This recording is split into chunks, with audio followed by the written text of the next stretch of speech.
Deepak sir, we are live. Please go ahead. Thank you so much, Harish. Good afternoon to each and every panelist. Myself, Deepak Chabada, Assistant Director, ASSOCHAM National Council on Education. Welcome all the panelists, faculty, students attending this wonderful webinar on the uh, enrollment of female students in technical and professional education, challenges and opportunities. We are organizing this a 3-day webinar in association with IES University Bhopal, Women Development Cell.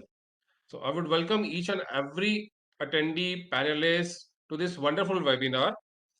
So not actually, taking so much of time, I would request Dr. Manisha ma'am to kindly moderate this session for the day. Manisha ma'am, over to you. Thank you. A very good afternoon and a warm welcome to our guest of honor, Dr. Aruna Sharma, IS retired ex-secretary, Department of IT, Government of India. Our guest of honor, Dr. Amita Dev, Vice Chancellor, Indira Gandhi Technical University for Women, New Delhi. Our guest of honor, Mr. Kuvar Shekhar Vijendraji, Chairman, NCE ASSOCHAM, and co-founder and Chancellor, Shobit University. Session chair for today, Engineer B.S. Yadav, Honorable Chancellor, IS University, Shri Deepak Chhabra and Shri Harish Pushpakar from ASSOCHAM, all educationists, faculties, and students participating in this 3-day national symposium on engagement of female students in technical and professional education. Our concern that enrollment of female students is not equal to male students as it reflects on our country's development. The aim of this symposium is to overcome occupational stereotyping and cultural beliefs, to create role models in technical fields and influence all stakeholders. Having the motivation and resources to enroll in technical courses, girls have been performing extremely well academically. Yet, when it comes to sustaining technical careers, there are manifold issues that stand in the way of their success. With the spirit of finding opportunities and overcoming challenges to encourage more female students to take up technical education, let us begin today's session. I would like to give a brief about IS University, which is organizing this session along with ASSOCHAM. IS University, which began as IS Group of Institutions in 1999, was set up by Engineer B.S. Yadav, Honorable Founder Chancellor, and Dr. Sunita Singh, Honorable Pro-Chancellor, IS University. 2 decades of educational excellence achieved through fulfilling the needs of various professionals and by serving society through education led to establishment of IS University in 2019. Renowned academicians, philanthropists, engineers, and technical professionals were instrumental in setting it up and are now working to help attain excellence. The university constitutes colleges for education, engineering, management, nursing, pharmacy, agriculture, journalism, design, and so on, along with 2 CBSE K-12 schools, having 2 branches at Bhopal and 2 at Sihor. The sprawling 50 acres landscaped university campus is the first ever gold-rated certified green campus and tobacco-free campus of Madhya Pradesh. It has been awarded several times for educational excellence, placement records, etc. for the past 2 decades. This symposium is in line with the university's mission of reducing disparity in society by serving the Gen Next youth through education. We are grateful to ASSOCHAM for associating with us in this initiative.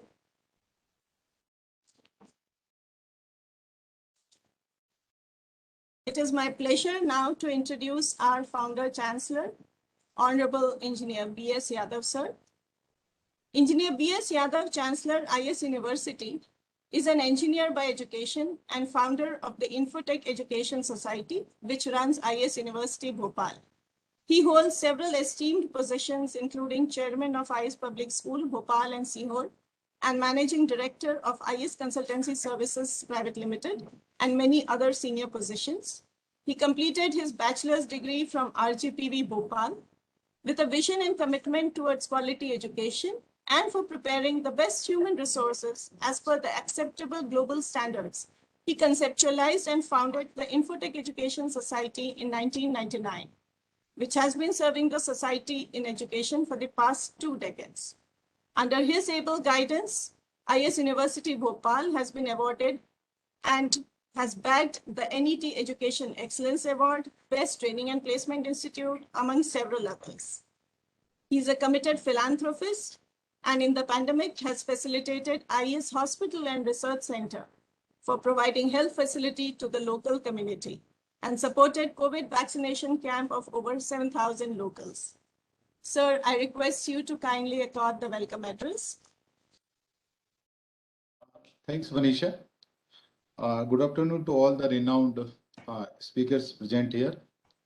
Dr. Aruna Sharma, ma'am, ex-Secretary, Department of IT, Government of India.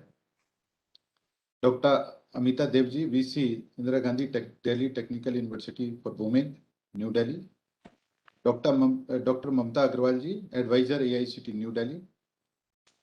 Sri Kunwar Shekhar Vijayan sir, Founder, Chancellor, Soviet University, and Chair for National Council of Education, ASSOCHAM.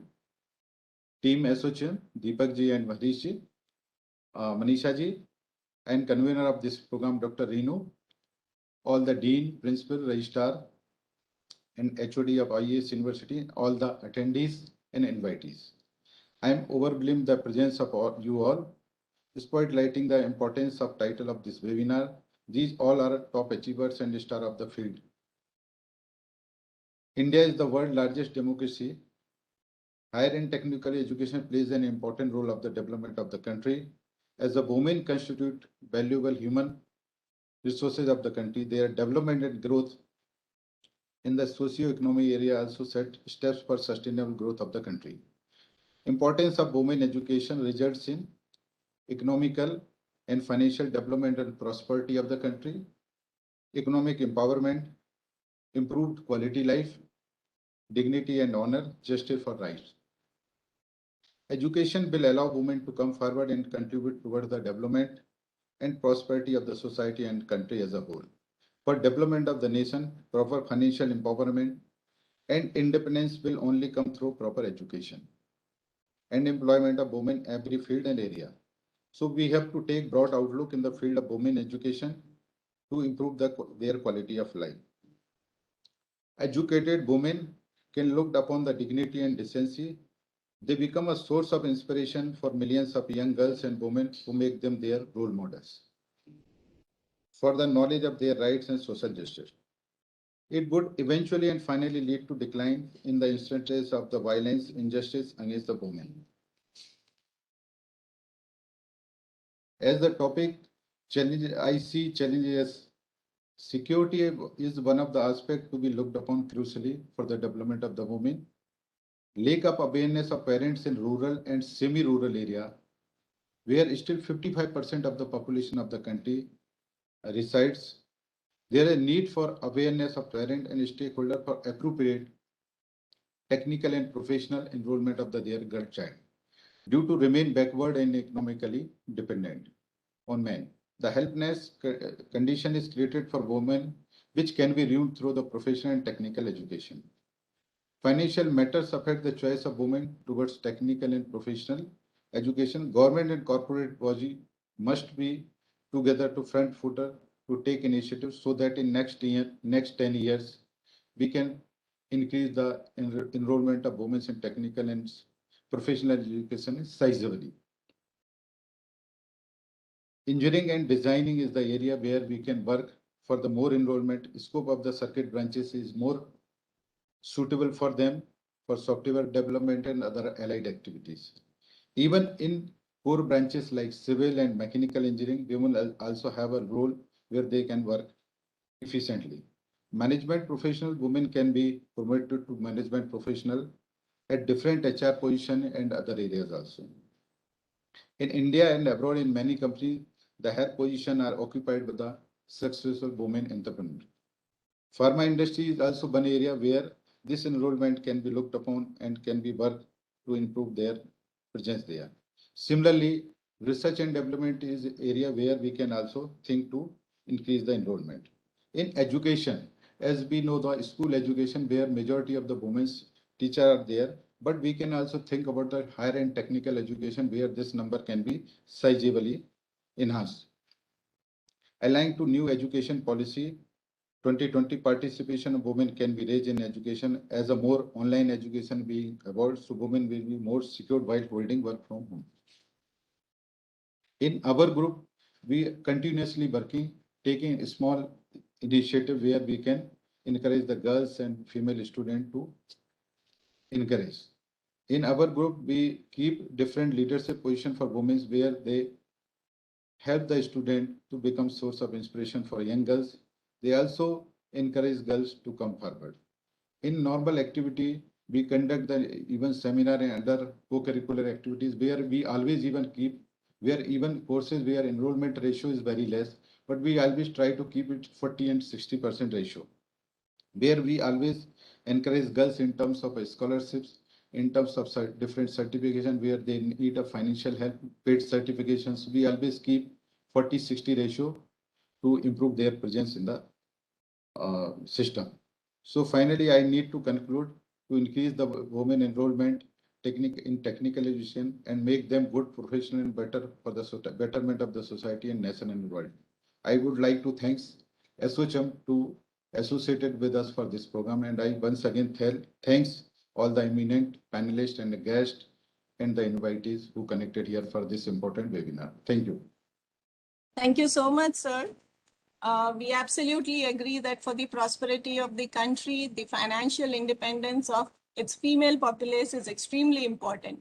And no doubt, women do have intrinsic management skills, and that's probably the reason there are more women in management probably than in the technical fields. But we hope through this webinar, we shall be generating awareness among the stakeholders and help to change this equation. Thank you so much, sir. Our first eminent speaker for the day is Dr. Mamta Rani Agarwal. Mrs. Mamta Rani Agarwal is presently working as Advisor 1 in AICTE and is former Additional Secretary, Association of Indian Universities, Joint Secretary, University Grants Commission, and Director, Education, New Delhi. She is also from the first batch of lady pilot officers of the Indian Air Force. Mrs. Agarwal has been an international speaker at the School of International and Public Affairs, University of Columbia, New York, on urban education innovations in K-12. She has also represented the country in the Global Summit on reforming school systems in global cities, New York. Under her leadership, AICTE Training and Yale Learning Academy, ATAL, has been recognized, conferred, awarded, and included in the India Book of Records, Asia Book of Records, and World Book of Records for outstanding contribution in the faculty training and development. It's an honor to have you, ma'am, and we are eagerly waiting to hear your views on this topic. Over to you, ma'am. Good afternoon, everyone. Thank you, IES Group of Institutions, for inviting me here. Dr. Aruna Sharma ji, former Secretary, Department of IT, Government of India, Dr. Amita Dev, Vice Chancellor, Indira Gandhi Delhi Technical University for Women, Professor Manisha, Director, Corporate Communications, Engineer B.S. Yadav ji, who is the Chancellor of IES University, Registrar, dignitaries on and off the dais. I would request to share the first slide of my talk. The first slide. This is not the first slide, the first one. So before we start about enrollment of women in higher education, in technical and professional education, I would like to present a data of AISHE. AISHE is All India Survey on Higher Education, and its recent report, that is of 2019 and 20, it is highly encouraging. There are 1043 universities, 42,343 colleges, and roughly 11,800 standalone institutions. 17 universities are exclusively for women, 3 in Rajasthan, 2 in Karnataka and Tamil Nadu, 1 each in Andhra Pradesh, Assam, Bihar, Delhi, Haryana, Himachal Pradesh, Maharashtra, Odisha, Uttarakhand, and West Bengal. Total enrollment in higher education has been estimated to be 38.5 million, with 19.6 million boys and 18.9 million females. Gender parity index, which is of 1.01, it's a very good one, and female constitute more than 49% of the total enrollment. Gross enrollment ratio in higher education in India, as we speak, is 21.1%, calculated for 18 to 23 years of age group. For male population, it is 26.9%, and for female, it is 27.3%, which is highly encouraging. Distance enrollment constitutes about 11.1% of the total enrollment in higher education, of which 44.5% are female students. At undergraduate level, the highest number, 32.7% students are enrolled in arts, humanities, social sciences, followed by science, 16%, commerce, 14.9%, engineering and technology, 12.6%. And if we talk about faculty members, female faculty members, so more than 15 lakh, a little more than 15 lakh teachers, 57.5% are male teachers and 42.5% are female teachers. This is definitely low. So at all India level, there are merely 74 female teachers per 100 male teachers. The average number of female per 100 male, specifically in non-teaching jobs or say in non-teaching staff, is 51, quite low. In the year, that is 2019-20, 38,986 students were awarded PhD level degree.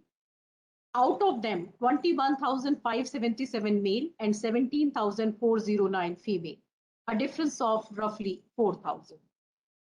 Diploma has a skewed distribution where the number of female students is drastically low, which is 34.9% female and 65.1% male.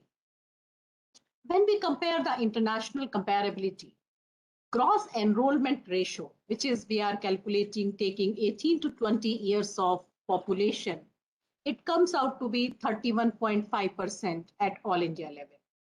And if we talk about gender parity index for all groups, it is 1.01.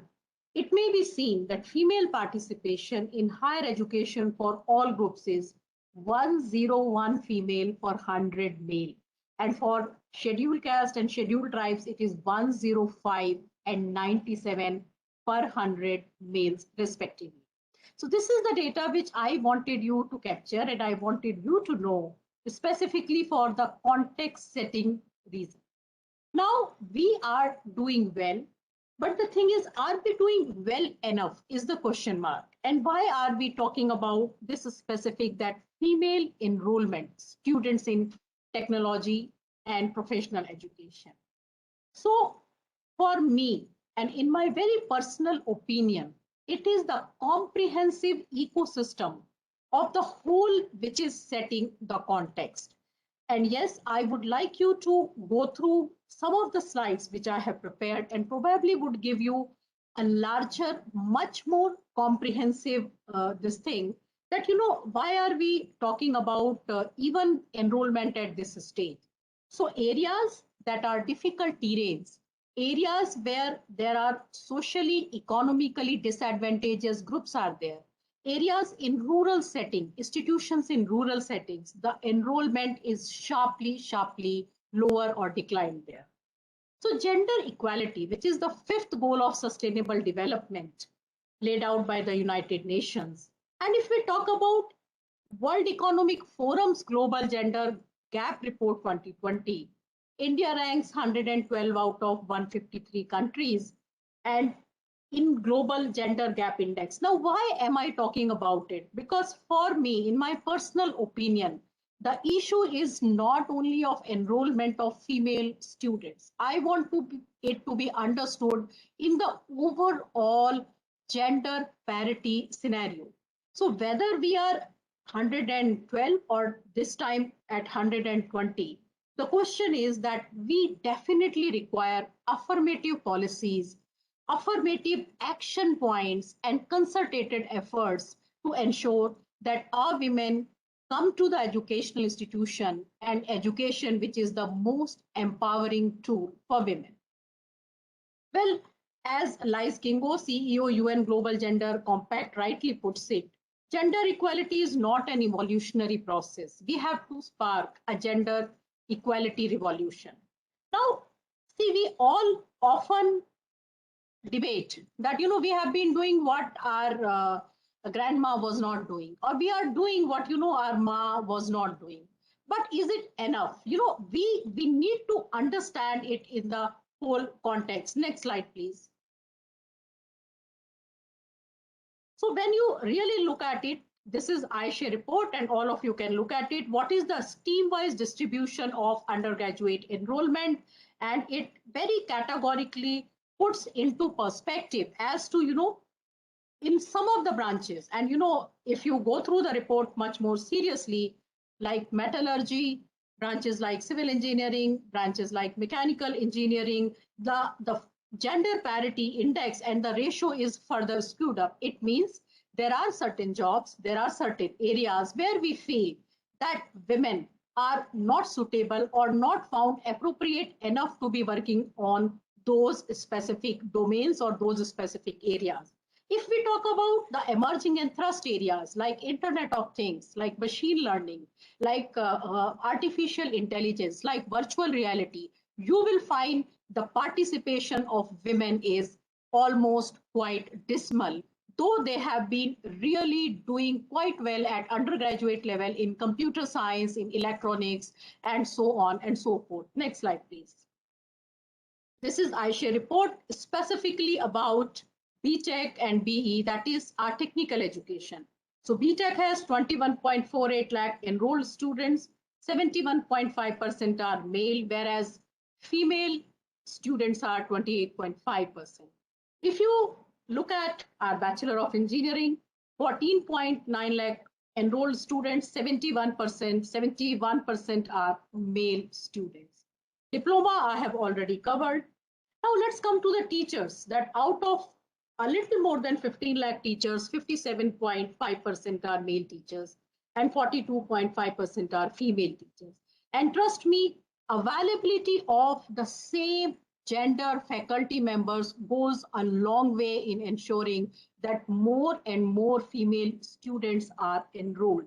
And of course, in non-teaching staff, which can again be one of the most encouraging thing if you have more and more non-teaching staff, supporting staff, your lab technicians, your administrative officers who are continuously connecting, communicating with the students, being the lady ones, that it becomes another encouraging thing. Next slide.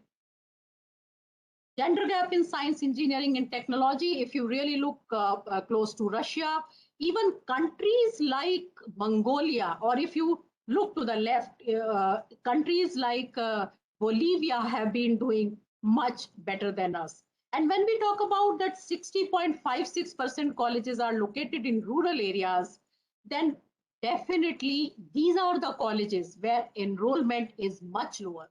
But then these are the institutions where you need to increase the enrollment for women to be really being empowered from our not so urban population. Share of female student is lowest in institutions of national importance. Our IITs, our IIMs, our NITs, our ISHRs, followed by deemed to be university. In case of university, government universities have better enrollment, followed by government universities which are of state public funded university, followed by private universities. Next slide, please.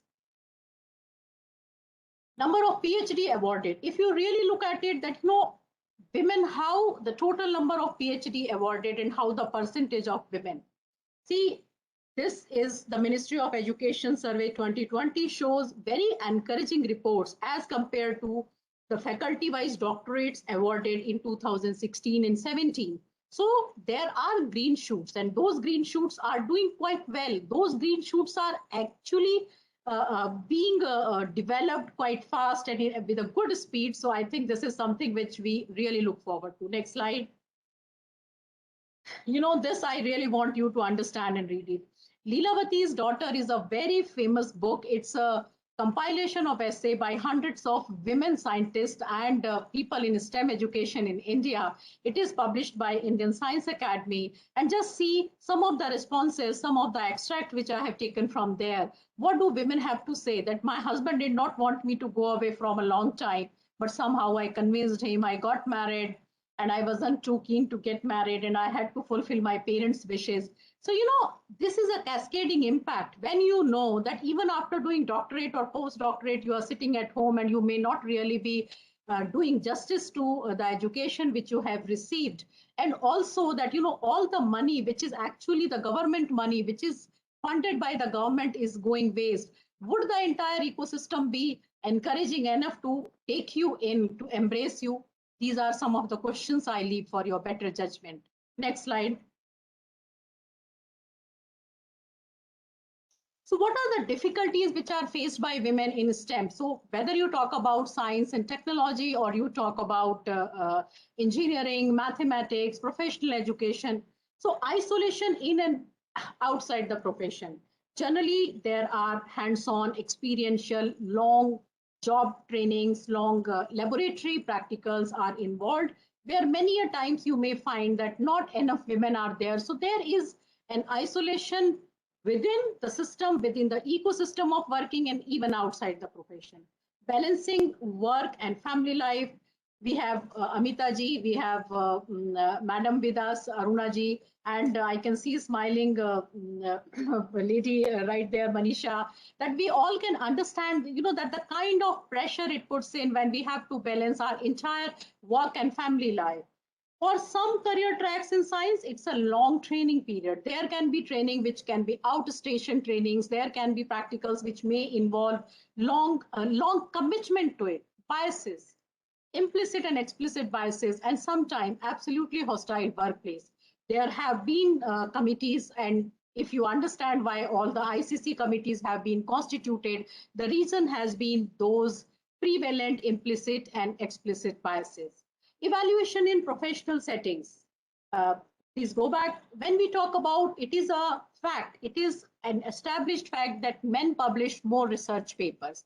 But it is also a fact that women published longer, complicated, complex paper, more data-driven paper, and a better quality paper. So, you know, sometimes you need to understand and recognize and evaluate things differently.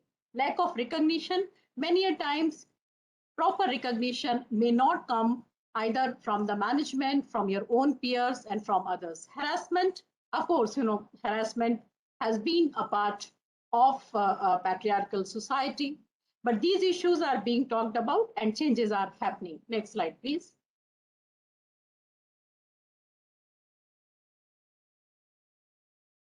Quickly, next slide, please.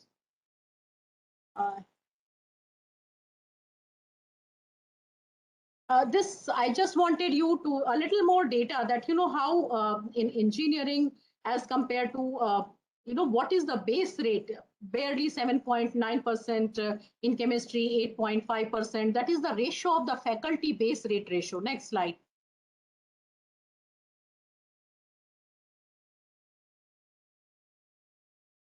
I'm sorry, I think my assistant is having a problem. Can you quickly change the slide, please? See this WHO's chief scientist, Soumya Swaminathan, who is the daughter of an agricultural revolutionist, Mr. M.S. Swaminathan, had to say about it that, you know, 3 daughters absolutely raised as boys, you know, absolutely with the same culture, with the same attitudinal leanings, that how did she feel when she started working in an absolutely male-dominated domain? Next slide, please.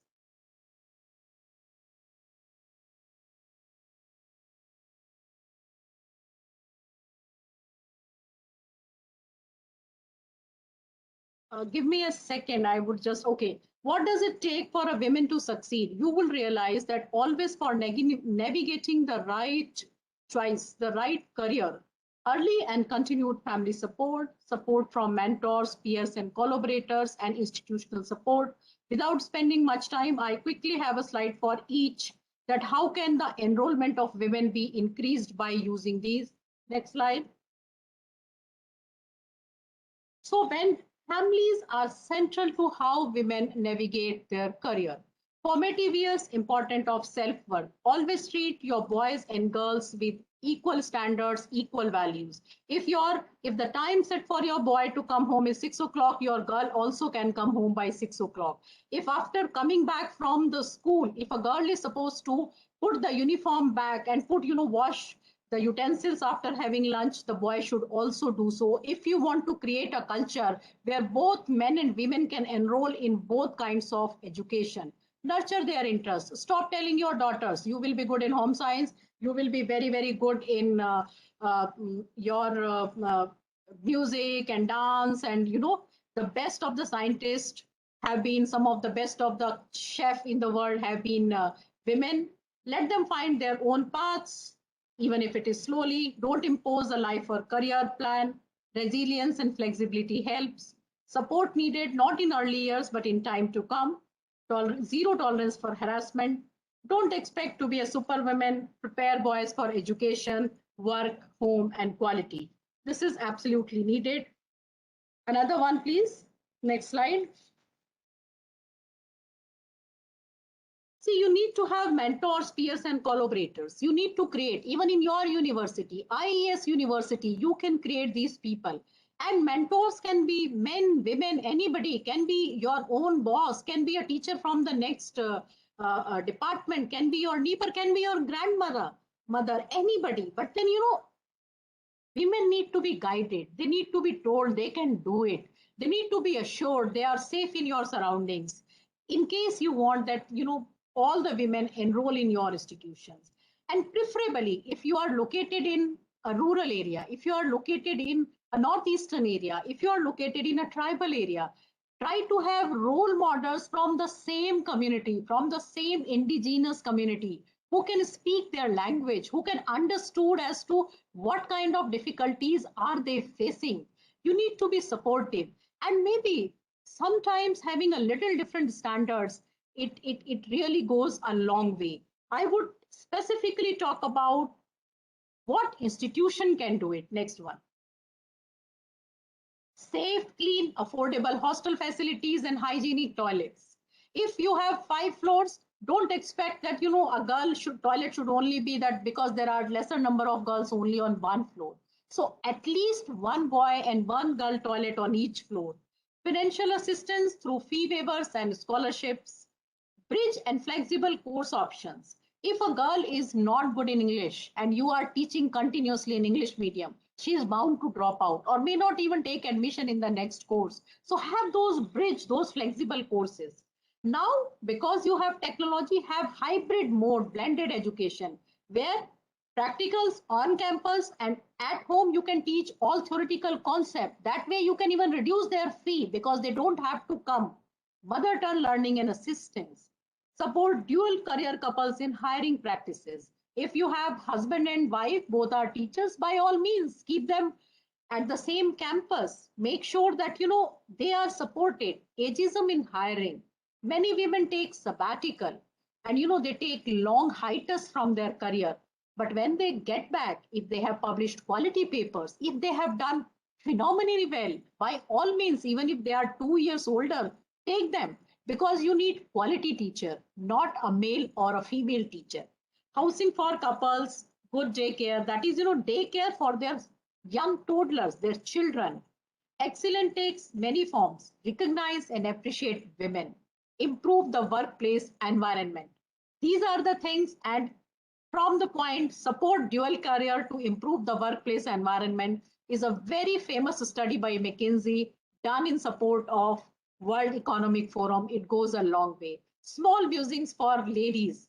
Be your little engine. Don't keep on cribbing. There will be timings. There will be issues.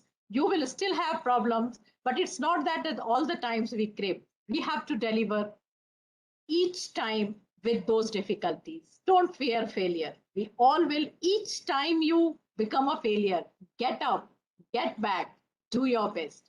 And everyone can make a difference. You too, Engineer Yadavji, can make a lot of difference. Next slide. And this is what my most famous quote is. I have a dream during this lifetime of equal opportunity, of equal respect, of equal rights, and equal responsibilities. I am reading it twice. Equal responsibilities. I have a dream that in my lifetime we will have equality. Thank you so very much. Thanks a lot. Thank you. Thank you, ma'am. Thank you. Thank you, Mamta ji. Your optimism and positive outlook was truly inspiring. And as Honorable Chairman Engineer B.S. Yadav sir had said, we are lucky to be in IS because our Pro-Chancellor is a lady. And apart from me, our convener today, Dr. Renu, is also a lady. She's heading the pharmacy wing. So thank you so much for this. I'm sure together we can and we will make a difference. Thank you so much. Thank you for inviting me. If we all ladies start supporting each other, we don't even need men to support us. Thank you. Right. Thank you so much. So our first guest of honor to speak today is Kuvar Shekhar Vijendraji. He's Chairman, ASSOCHAM National Council on Education, co-founder and chancellor of Shobit University, Gango, Uttar Pradesh, and a prominent social entrepreneur based in New Delhi, who carries leadership roles in many organizations and has been awarded several honorary positions and awards, including Lions International Award for Selfless Service to Humanity. Education and empowerment of the rural youth makes a central issue with all his commitments and activities. He takes skilling and educating youth as prime tools for empowering them with competency to lead a dignified social and personal life. Partly influenced by his ancestral examples of commitment to education and much largely by self-motivation, he has volunteered to work full-time with a not-for-profit philanthropic organization, NICE Society, as a promoter member. Welcome to you, sir, and we look forward to hearing your input on this very important topic. Thank you very much, Professor Manisha. First of all, on behalf of ASSOCHAM and on my personal behalf, I would like to compliment IC University for having this wonderful series of webinar on a topic which is not only worth discussing, debating, but it is worth having every day. And I'm thankful to Dr. Mamta Rani Agarwal. You made my job very easy, Dr. Agarwal, because you used all those data, what I was thinking I should use. So I'm not going to use it again, especially from All India Survey on Higher Education. And all details have been mentioned here. When we look at the data available to us and the facts of the society, as you very well mentioned, that it is alarming. And why it is alarming, that we have to see, we have to discuss. And in these 3 days, I'm sure that we will not only discuss, we will find some solutions. First of all, let me introduce what at ASSOCHAM we are doing. ASSOCHAM National Council on Education is a body of the oldest apex chamber of commerce. We are more than 100-year-old. And we are supporting the government in making policies, providing our inputs, white papers. And this year, one of our agenda is to ensure that when new education policy is talking about increasing gross enrollment ratio, that gross enrollment ratio must have an input and the sufficient number of women, of girls enrollment also. I'm happy that Dr. Aruna Sharma and Dr. Amita Dev is also with us, because they had seen that what can happen and what should happen, especially Dr. Aruna Sharma being the Secretary IT in the Government of India. You have seen so much potential is there and so much wonderful work women are doing. Just we need to encourage and support them many times. When I see lady vice chancellors in India, however, the number is really small, but I always feel that that particular university is in a very safe hands, because they will not only get a professional touch, they will get a motherly and guardian touch also, and things will grow faster than any other institution. However, at Shobit University, we do not have this opportunity. Many of our deans and directors, they are women, but not the vice chancellor. If we look at the problem or the issue, there is a paradox. We always say in India or otherwise also, Pratham Guru Ma hai. The first teacher of a child is mother. But we never say the first student of an institution is a girl.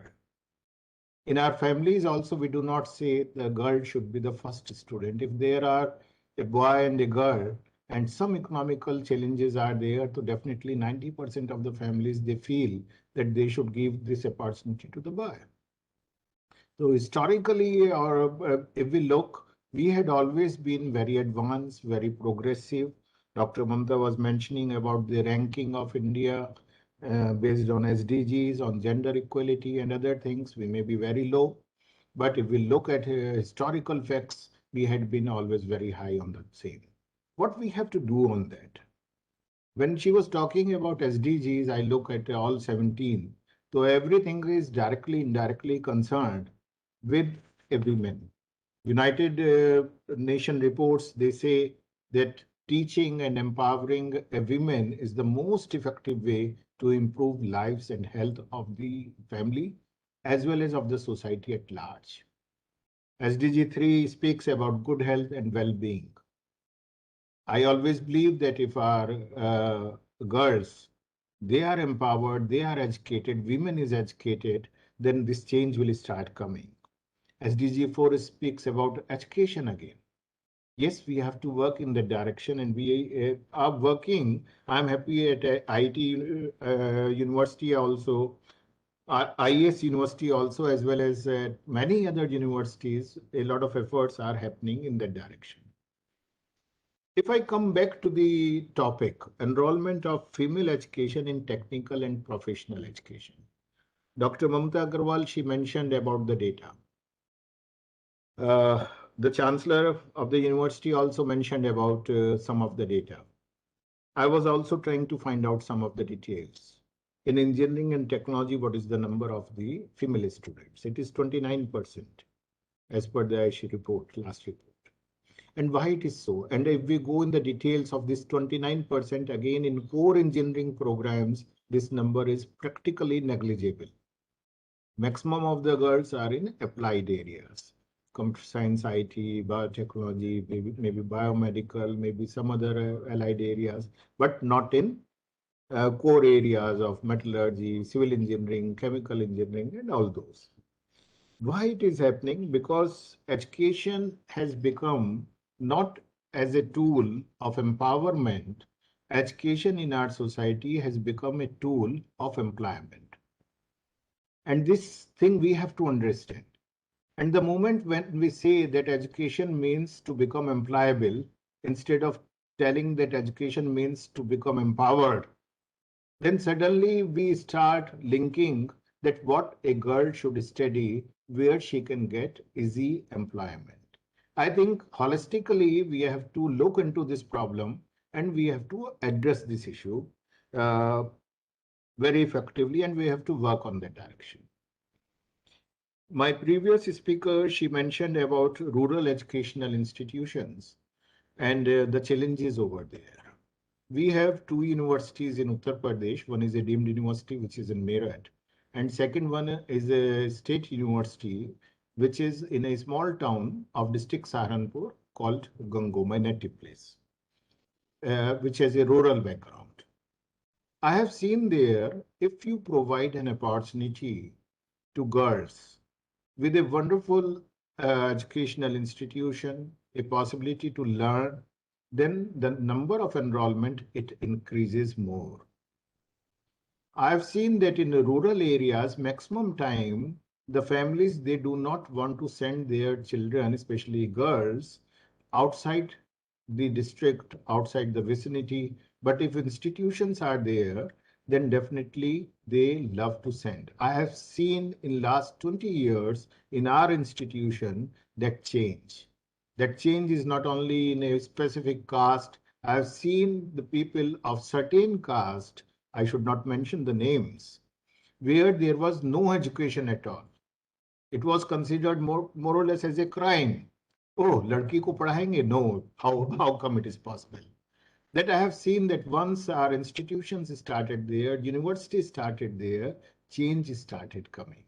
Initially, we had to convince, and then the success of those initial girl students, they convinced the complete society at large, and many of them are studying there. So, what we have to do? One, we have to promote our rural institutions more. We have to see that if there is any rural institution, our policymakers, regulators, we all as a society, we have to see that we empower the institutions, we encourage the people around to go into them. I'm happy that Somia Swaminathan was mentioned by Dr. Mamta. Thank you, Dr. Mamta. You mentioned all those who are important. Because when we talk about STEM, we have to mention a big A in that, agriculture.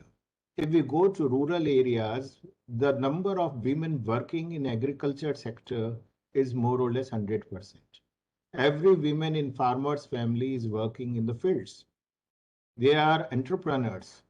We have to acknowledge them as entrepreneurs. They are working there in the field more than a man. But when we talk about agriculture education, the numbers of girls are negligible. It means we have to promote now not only STEM, we have to promote a STEAM, where A is bigger than STEM. We have to say, yes, opportunities are there. You can become an entrepreneur. Organic farming you can do it so many things, even when you got married or otherwise. These all things need to be addressed. And in technical education, I am happy that AICT, UGC, Government of India, every state educational body, they are trying to contribute a lot, not only in the GRE, but through NEP 2020, a lot of new changes and possibilities are coming. Just we have not to put our efforts on excellence or expansion of education, we have to put on our effort on equal access of education to all, especially women. And from employability to empowerment, we have to change the motto of education, that education is not only for employability, it is for empowerment in a holistic manner. Then the change will start coming. And again, I would like to thank Dr. Yadav, to you, and everybody who has joined. I was feeling one odd out here. All wonderful women speakers are there. And on the last moment, Dr. Yadav asked me to join, but I thought I should come and learn new things. I will love to learn from all of you and see that your success stories, how they encourage, motivate many other women around to go for higher education, and that too in technical education. Thank you very much. Thank you. Thank you so much, sir. Thank Very you. well spoken. Thank you. So your tagline of employability to empowerment, we'll certainly hang on to it. That was extremely revealing. And of course, about promoting rural institutions and providing equal access to education to girls. So thank you so much for that input, sir. Thank you. Our next speaker is Professor Dr. Amita Dev, Honorable Vice Chancellor, Indira Gandhi Delhi Technical University for Women, New Delhi. She is a true leader, an excellent administrator, and passionate researcher. She's doing extensive research in the field of deep neural networks, speech processing, speech modeling, speech recognition, speech synthesis, etc. Having vast experience of more than 3 decades, she has unparalleled track record of administration, quality teaching, innovation, and research. She has published more than 123 research papers in the renowned international and national journals and conference proceedings.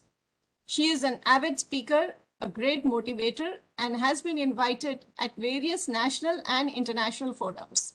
She has been conferred with many awards like national level AICT Young Teacher Career Award with research grant, state level Best Teacher awarded by Government of Delhi, national level Best Engineering Teacher Award by IST, International Econs Education Excellence Award for Academic Excellence, Vittiya Saksharta Abhiyan Award by Honorable Minister for HRD, Government of India, for spreading digital literacy, along with numerous appreciation letters from state and center for her exemplary performance and for her outstanding contribution in the field of technical education.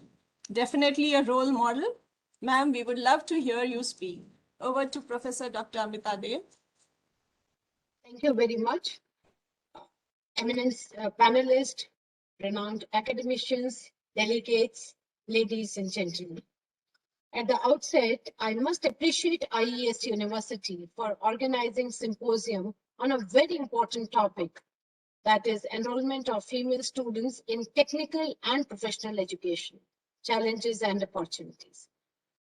As rightly said, nowadays people are looking at women when they say women employment and not women education. So Indira Gandhi Delhi Technical University for Women, we work with the motto of women education, women enlightenment, and women empowerment. Automatically, rest of the things follows. I always feel girls with dreams becomes women with vision. And I always start with APJ Abdul Kalam quote, which is very, very, motivating to all the women, which says, and I quote, empowering women is a prerequisite for creating a good nation. When women are empowered, society with stability is assured. Empowerment of women is essential as their value system leads to the development of good family, society, and ultimately a good nation. So a lot of data has been shared from Aisha and from the gender parity. A lot of statistics have been shared. So I will drift apart from that and talk in general about more so focus on STEM education. Definitely to make India a knowledge society and a knowledge economy, it is very, very important that we empower the girls and the women of our country through education, that too with a prime focus on STEM, that is science, technology, engineering, and maths. And nowadays, yes, we are adding from STEM to STEAM, where A stands for arts, and today a more definition has been given, that is agriculture. One cannot think of a well-informed society unless and until its women are educated. We need to continuously strive hard to educate and empower our girls, because I personally believe, and I'm a firm believer of the fact, that an enlightened woman is a source of infinite power.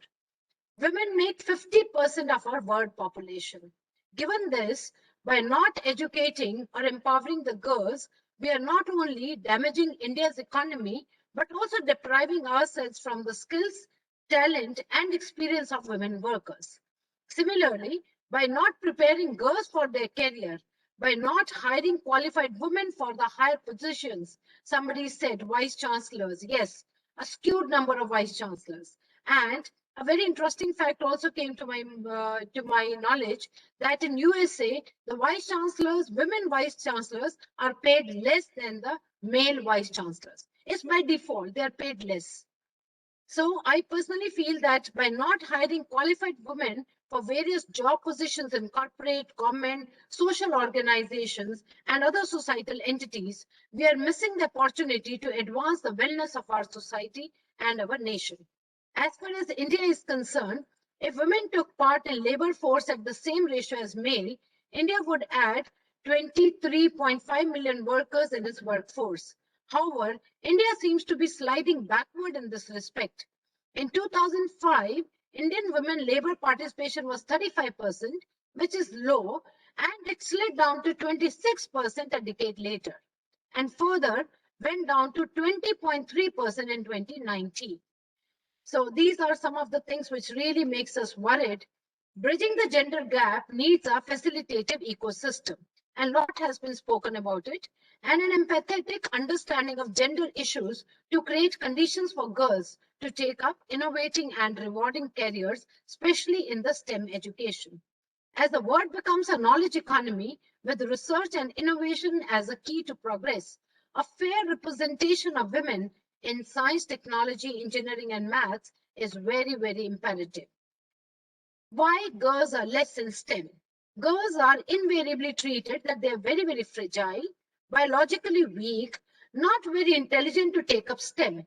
Only arts courses or courses where they can be as a receptionist, data entry operator, or when you close your eyes and I say, think of a person who's standing outside the beauty parlor or who's holding at the receptionist position, immediately the image of a girl comes in.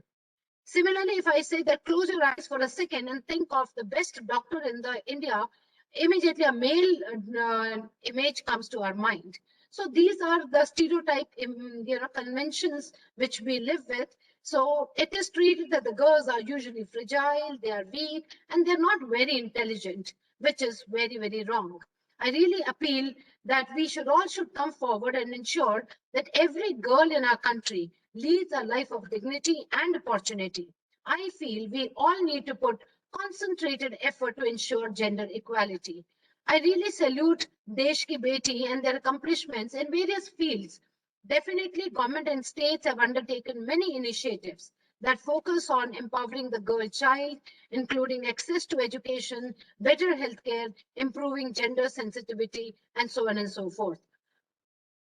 Empowering our girls is the only mantra for an empowered new India. For the country, glorious future, I amplify the message, and I always believe that you educate a man, you educate a man. You educate a woman, you educate a generation. Let's educate, empower, and enlighten our daughters and build a society which is free from gender stereotypes and inequality. IGD2W has been regularly playing a pivotal role in leading multiple initiatives in the field of women education and women empowerment. Students at IGD2W, they learn beyond the boundaries of curricula, blended with social and human values, which eventually shape them as personalities, as good citizens. Let me say IGD2W is the first government women technical university set up in Asia in 2013 with a mandate of women education primarily in the area of STEM. The engineering profession is primarily male dominated, but the girls of our university have broken this perception and proved that the women can be equally competent, knowledgeable, successful, and can give a tough competition to their male counterparts. The placement records of our university are a matter of stupendous pride for all of us. With every passing year, the figures are on constant uprise. Even during the tough times of COVID, placements of IGD2W, they remain unaffected. The highest domestic package offered to the students has gone up to 59.45 lakhs from Google, and highest domestic internship package of 2 months has been 4.8 lakhs per month from Uber. Highest internship package at international level has gone up to 6 lakhs, and highest international package, which is annual, which is 1.2 CR per annum, which has been given to 4 girls. And these are all engineering students with 100% placement. We were talking about low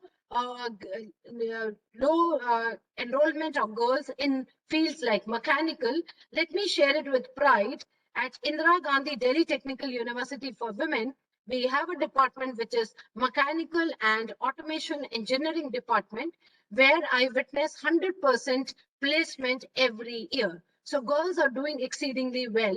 But yes, on the whole, in India, there is a skewed enrollment in these areas when we look at these fields of engineering.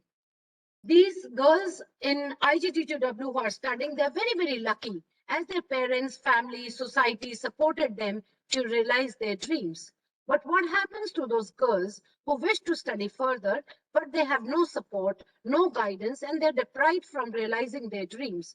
We at IGD2W did a comprehensive survey and we found that there is a consistent outperformance of girls in CBSE board exams, but a comparatively much bleak representation and selection ratio in technical exams. Whether you look at JEE, you look at others, it compelled us to think about devising ways to figure out the reasons and further implement steps to bridge the gap. And we started with a program called as Education Mentoring Program. That was to bridge the gap between school students who are opting less number in the STEM field.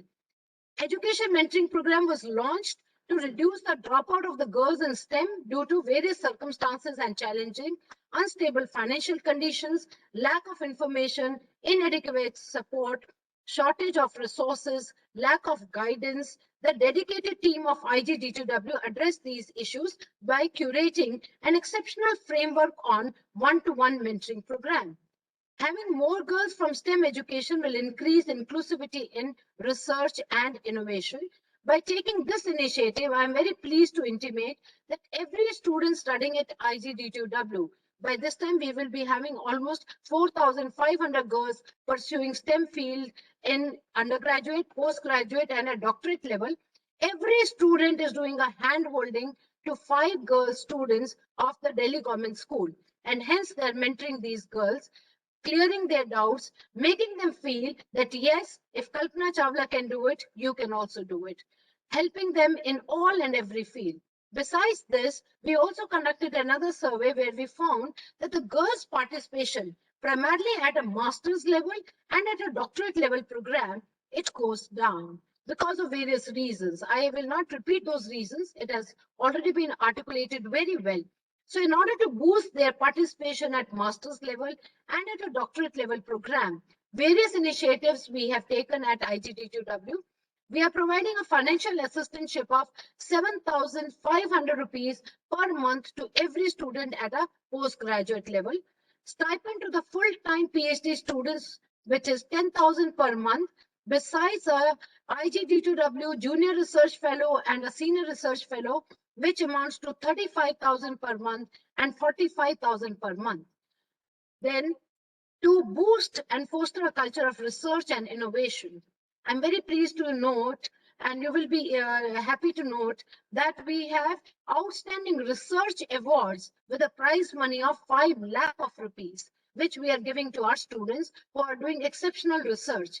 Similarly, premium research award with a prize money of 1 lakh rupees, and like this, it goes down up to 20,000. Premium patents. We are promoting these girls to take up patents, and they don't spend even a penny from their pocket. Rather, when the patent is granted, we are offering them rupees 5 lakhs along with a certificate of merit for getting a patent in USA and UK. And similarly, rupees 2 lakhs are awarded to every student who get a grant of Indian patent. Not only this, in order to boost STEM education and get more and more girls coming to the STEM, we at IGD2W, we are providing 100% fee waiver to the students on case-to-case basis, owing to the death of the earning parent due to COVID-19 or due to any other calamity, so that the deserving candidate does not drop out from the STEM education. Fee waivers to the brilliant EWS girl students, fee waiver to the meritorious girl students having a JE rank which is less than 5,000, and IGD2W is supporting Earn While You Learn scheme, which is very, very interesting, that the students with a brilliant startup idea, they can become the CEO of the company right in IGD2W. She is given an office, she is given a seed funding from 2 lakh of rupees to 10 lakh of rupees, and side by side, she studies in IGD2W in her first year of engineering course.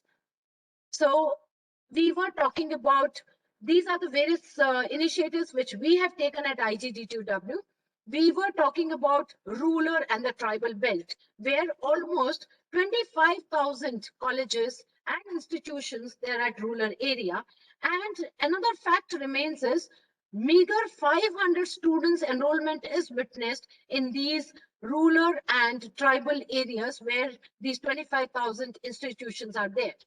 There is a lack of trained technical manpower. The students, and especially the girls, they don't want to move out of their houses from this rural belt and tribal belt, and hence they are deprived from education. So various things can be done. Something which I personally feel can be done is a subsidized high quality education to girl students in this rural area, maybe by the inception of digital universities, which our Minister Nirmala Sitharamanji had said that let's incept a digital university, which I feel will be a total win-win situation, which can be based maybe on a hub and spoke models where rural and tribal girls find it a challenge to commute to the city, they can be connected online. So we can have an inception of a digital university. We can have a rural resource center. Very difficult for every girl to have a laptop. Let's have a resource center at the rural areas where we have a pool of these LCDs. We have a pool of laptops. We can have a digital library. We can even have a lab on wheels. We can have a linkage between vocational education and higher education. We can have a subsidized education. And finally, to promote the girls at a research level, I personally feel India is lacking onto the postdoc scholarships, and we must invest on postdoc scholarships. We all need to take a kind of a pledge that let's celebrate every day by promoting the girls' position in the society and provide them safe and enabling environment to make their living better. And I conclude by saying, she believed, she tried, and she could do. Thank you. Thank you. Thank you so much, Dr. Amita. You have spoken of empowering women that stabilizes society. First of all, congratulations on the phenomenal work that is being done. We are so proud of women achievers, and especially those who are facilitating other women and girls to achieve so much. So thank you so much, ma'am.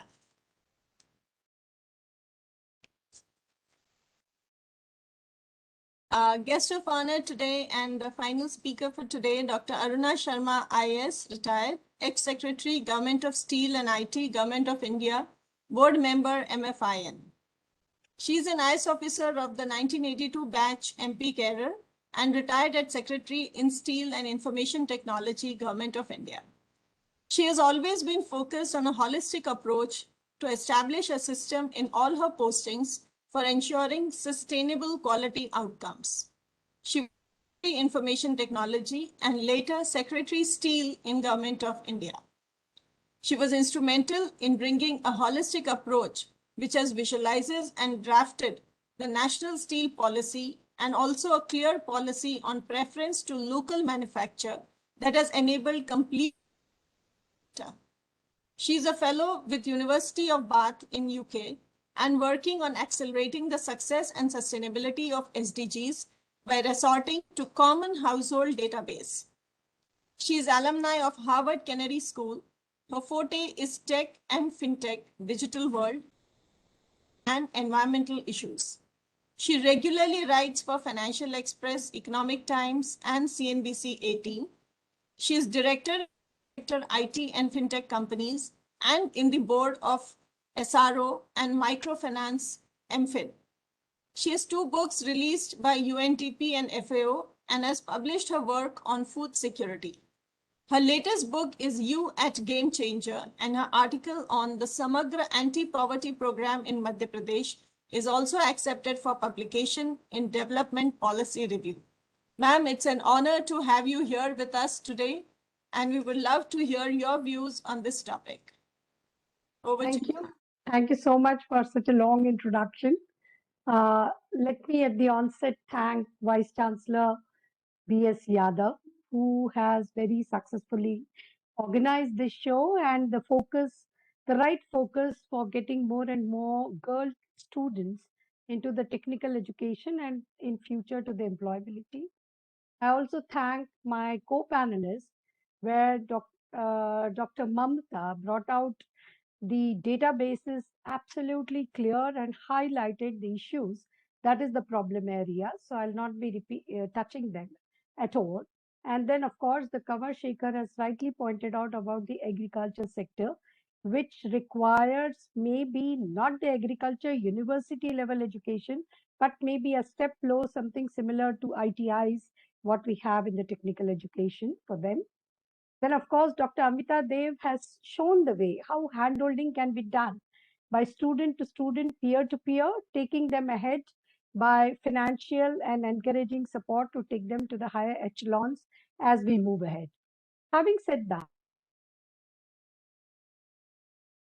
I have been to 2 departments, which is steel and IT, which has emerged very, very strongly of coming in the area where you have less girl students in mechanical or less girl students appearing into it. But you'll be surprised to know that I was absolutely taken aback when you all know in the IT sector, it has given a lot of opportunities to women to seek the jobs because of the sitting kind of a job, but odd working hours. But work from home has given them a boon and given them an opportunity to be a participant, to take breaks, to be gig operator where they can do the part-time kind of a work. So it is providing a very good employability to them.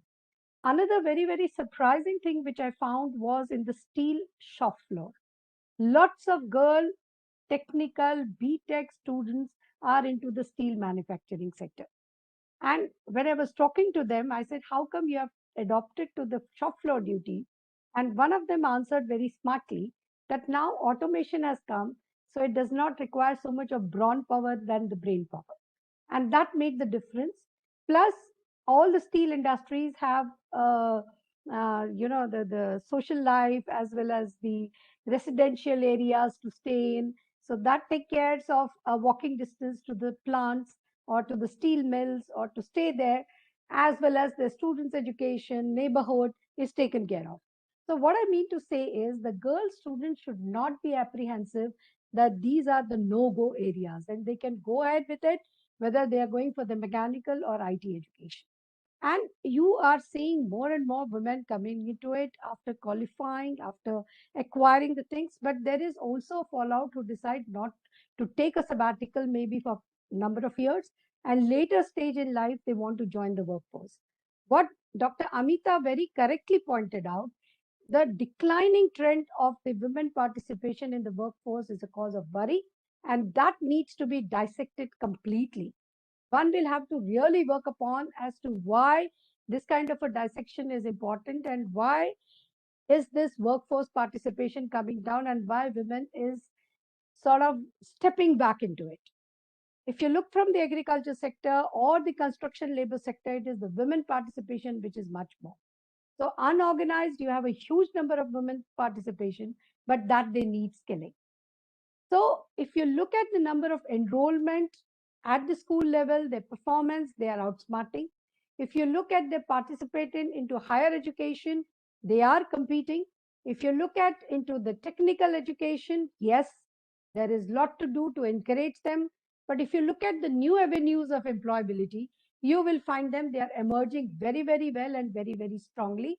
And they are going ahead absolutely in a brilliant way into it. Having said that, I will also like to make a point here that all the panelists who are women here, one thing they pointed out very clear, the equity word. After you cross the ice ceiling, you don't expect any differential treatment just because you're a woman. Now it is your brain, it is your efficiency, it is your capability, which is going to stand out and make you climb the ladder. And when you enter into the pyramid of getting it more and more sharper.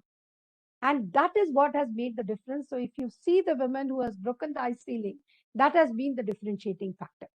And that has gone a long way of their participation, whether it's in the board, whether it is in the heading the organizations, whether it is becoming the leaders of driving the entire force.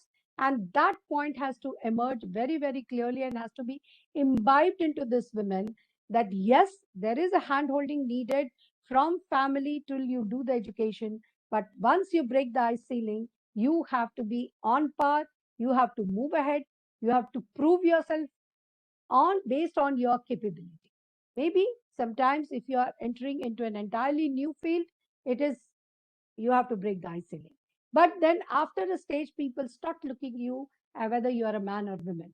They look at you as an efficient delivery person who can deliver the goods of whatever responsibility has been given to that particular chair that you are occupying. And that is the way it goes. So I must say that you will be getting more and more women into the technical education. They have to be exposed. Now, metallurgy was something pointed out twice or thrice. India is lacking in innovation and metallurgy is a big, big bottleneck. Neither the boys nor the girls are going into it. You had this Dhanbad College of Engineering, which is the only one, and others, nobody seems to be coming into that sector. So that needs an exposure at the school level of class 12 or at the time of selecting the subject when they appear for the engineering or for this technical education and then move ahead. that there is a huge opportunity for research. There is a huge opportunity which the country needs, and there is a brilliant opportunity for them to move ahead in their life, in their careers. So these sections, so what I will request the IES and ASSOCHAM to do, identify the sectors where the women participation is low because of lack of information. It is not because of the peer group, what they have suggested, oh, IT is good, more comfortable, you sit in an AC room, not realizing you're working at odd hours. You may be working the whole night shift, you may be working the whole day shift, and that may mess up your own privacy, your own working hours, your own body clocks. So that's okay. That is a good field. But the other fields also, which are said to be difficult fields, the women are now entering into it. The women are finding it comfortable. So maybe a good idea that from these sectors, from metallurgy research, from steel plants, from aluminum plants, from other plants, you ask them to give lectures to these students when they are in class 12 to understand the opportunities that are available in these sector, and let them not have this fear factor that, okay, it may be a difficult way to go. Maybe they may find it much more comfortable because of the community living, and they may think it to be a better manageable issue. Like in Bhopal, you have seen the BHL township. I mean, you get everything there, and comforts are there, and people can move ahead. So all that makes a difference when in these so-called difficult areas, what we are talking about. We are now sending them into the technical wings of the Air Force. We are finding them into the technical wings of the Army. So in the sense, the women are going into these technical wings, and they are doing very, very well. They have proven their well. So some of the younger ones who have entered in these services, maybe they can interact with these girls, because that will give them a confidence that yes, it is possible for them to break the ceiling. There was a point made about balancing your home life with the work life. So I'll say this, whether you're a man or woman, anybody who decides to work has to balance it out. You can't, the men also, if they're a failure into balancing, they will not have a good family life. So it works out both for them. So let us not overemphasize on them. And now society is changing, and multitasking is a gift, God gift to women. So I'm very sure you can manage if you plan out your time, you decide your time, and you move ahead with it. I'm sure that will not be an impediment.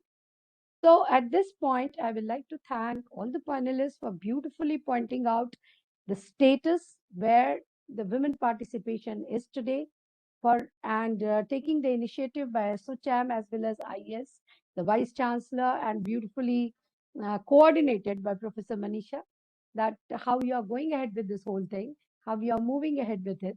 It is very, very important that when you are working on them, you have to ensure that you give the results. You have to ensure that you are able to remove their unnecessary doubts, right? And one last thing I would like to make a mention, that there are acts and there are laws of protecting women in the workplace. You have Vishaka judgment there. So that they should be made aware of. But we have number of examples where the women have misused it. So they have to be guarded against it, because, once I was discussing with the top women heading banks, heading different sectors, like we had a woman, a CMD of a company also, and we realized that this is being misused when promotion is denied or something is happening. And the resultant was it is working anti-women workforce. If you talk to your male colleagues, they will say कि नहीं नहीं मेरे को subordinate कोई आदमी दे दो, झंझट नहीं चाहिए हमको. So that way we will have to teach them also, okay, one way these acts are to protect you, but you have to ensure that it is not misused. And any of your friends or colleagues is misusing, you have to explain to them, because that is working anti-women of them entering or getting accepted in the workforce. So what started as a trajectory, you are seeing a slide. And that is one of the reasons that we are finding that slide coming out very, very strongly. So I will like to thank, I think post lunch, it's very difficult to get attention of everybody. Thank you so much. Thanks a lot. Thank you. Thank you, ma'am. Thank you so much. agree that women should be prepared to get no preferential treatment after breaking the glass ceiling. That was a very, very pertinent point. And definitely identify sectors where women participation is less and then work on that. So, ma'am, if you permit, we'll start the question answer session. You were the last speaker today. So, ma'am, you spoke of there being more women in the unorganized sector. So, what are your recommendations for women and removing the fear of the bias? Absolutely right. In unorganized sector, you find the women participation very high, but they need a modern skilling. And maybe ITIs have to come forward to give them short courses, or maybe their employer should be encouraged to give them short courses so that their efficiency level goes up. So we have to come out of that Hindi film syndrome, she becomes a widow or kapda sil ke bache ko paal rahi hai kind of a thing. Now these women are entering into very new avenues. We have great examples of producer company of women, where the productions are coming. They should be exposed to the e-commerce platforms, that how new market areas you can enter without being a marketing expert. There is an expert area who will take care of it. If you have a quality product, put it there and get people to work upon it. So all that is going to make a lot of difference when we are working upon it. So that is something which is very, very important as you are working. And that will go a long way by teaching them. So ITIs, short-term skilling, all that will make the difference into their efficiency levels, into their quality products, and expose them to the new ways of organizing themselves, new ways of peer group thing, new ways of getting finances, and new way of marketing. I think that will go a long way. Very right, ma'am. New ways of marketing, definitely, and short courses that can empower them and help financially secure. Definitely. So thank you so much, ma'am. Thank you for your time and thank you for the perfect explanation of everything. My next question will be for Dr. Amita Dev. Ma'am, you spoke of women taking jobs and even getting paid less. So what measures will help to break these stereotypes? Do you believe that are a good option?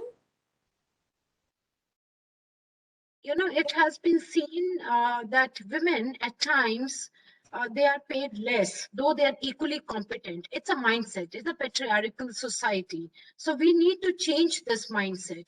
There are various reasons for it. Sometimes it has been seen that the women, when she comes, because for rearing children, she has to take a childcare leave or for maternity leave. And when she comes back after a gap of 8 to 9 months, and I have seen it also, that the girl is taken as if she cannot now contribute in an ongoing, which is a very challenging project. So she is sidetracked and she is given a less challenging project or a less challenging track. And thereby she earns a lesser salary. But I believe industry and all other stakeholders have to participate a lot into it. Definitely she has taken a break, but when she's coming back, she should be given an equal opportunity with the men. And I know she can prove it, she can deliver it, she can perform same way. We at IGT2 also, we work very competitive manner because there are various male dominated universities. When the same company comes, they pay, let's say to my university girl, let's say 25 lakhs. And if to the other university, to the boys, maybe 28 lakhs, I turn it down. I said, no. If they are coming with a bar of tier A institutions as 28 lakhs, my girls will also get 28 lakhs. Believe me, it has worked. Google came for the third time to Indira Gandhi Delhi Technical University. They never used to come, they came for the third time. So it is all mindset we need to change, and the girls, we need to make them more and more competent. They should have a feeling that yes, they can deliver, they are not less. Thank you. Thank you so much, ma'am. Indeed, the girls first need to stand their own ground and then in the society and participation by the industry. Thank you. Thank you so much. The next question for Dr. Mamta.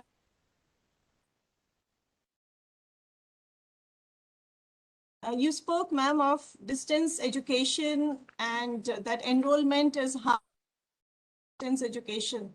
So do you believe it is as effective in gaining jobs in technical fields also?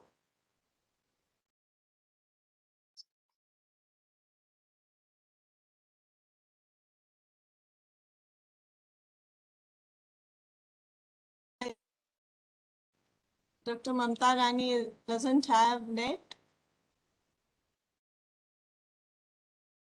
So I think a lot in this session, and we are really grateful to all the panelists who are present here. We are also running out of time.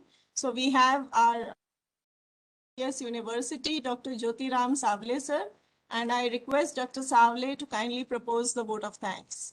Over to you, sir. Thank you, Professor Manisha, madam. Good afternoon, all the eminent dignitaries present in 3 days National Symposium. This is the first day, which is this symposium is organized by IS University in association with ASSOCHAM and Women's Cells and IS College of Technology, Bhopal, on the topic enrollment of female students in technical and professional education, challenges and opportunities. I take privilege to conclude the first day of 3-day symposium, National Symposium, with vote of thanks. First of all, I'm very much grateful to ASSOCHAM to accept our invitation and for organizing this National Symposium with IS University Bhopal. I'm very much grateful for you. I am very much thankful to our eminent speaker, Dr. Mamta Rani Agrawal, madam, advisor AICT New Delhi, for taking out her time from her busy schedule and gracing the symposium with your presence and enlightening us. Specifically, she has thrown light on enrollment of girl students and staff in colleges. Let me tell you, madam, that we feel proud. In IS University, more female faculties we used to encourage them and we appoint them for the employment right from security to the higher posts. Like Dr. Inu Yadav is there, who is principal in our Constituent Unit of Pharmacy. I am very much thankful to Kuvar Shekhar Vijendraji, Chairman ASSOCHAM, Honorable Chancellor, Shobhit University. I am very much, I have heartfelt thanks for putting the things very much right in a practical way on gender equality, sir. Education, that your tagline is education should be empowerment, not for it is for employment. It should be empowerment, or we should empower the female students and staff. So rural institutions should be promoted, as you said, it is right, sir. I am very much thankful to our guest of honor, Dr. Amita Dev, madam, Vice Chancellor, Indira Gandhi Delhi Technical University for Women, New Delhi. I am very much thankful for guiding the faculties and students and enlightening us, madam, with your detailed knowledge. And as you said, that you should put, rather than we should put A in STEM, that is with your sense that it is agriculture, definitely we should follow it. And digital university for the rural area students should be encouraged, that all more girl students should be empowered with respect to the education, as they are not empowering with respect to the education from the rural areas. I am very much thankful to our guest of honor, Dr. Aruna Sharma, madam, IS retired, ex-secretary, Department of IT, Government of India, for your motivational words. And it is right that there are no-go area concept is gone now. Now we can do, girls can be perform better in a shop floor like steel industries. And as you said correctly, brain is more important than power.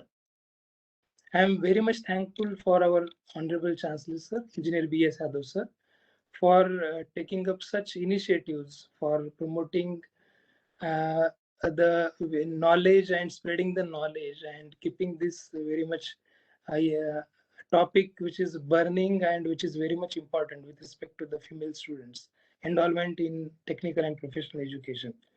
I am also thankful for Professor Manisha Kautekar, madam, for very much the beautiful coordination, beautiful moderation done by her. And thankful to Dr. Inu Yadav, madam, for organizing such a beautiful symposium.